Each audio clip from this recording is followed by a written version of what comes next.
সাধনা সফল হবে যদি গো আমায় স্নেহ দিয়ে গুরুদেব বুকে টেনে নেয়। গুরুকে জানাই আমি শ্রদ্ধা প্রণাম, তাই তো গুরুর মান রাখতে এলাম। গানই আমার পূজা, গানে পরিচয়, তাই তো জীবন মোর শুধু গীতিময়।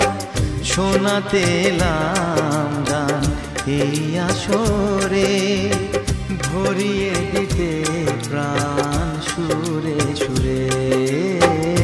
গানই আমার পূজা, গানে পরিচয়, তাই তো জীবন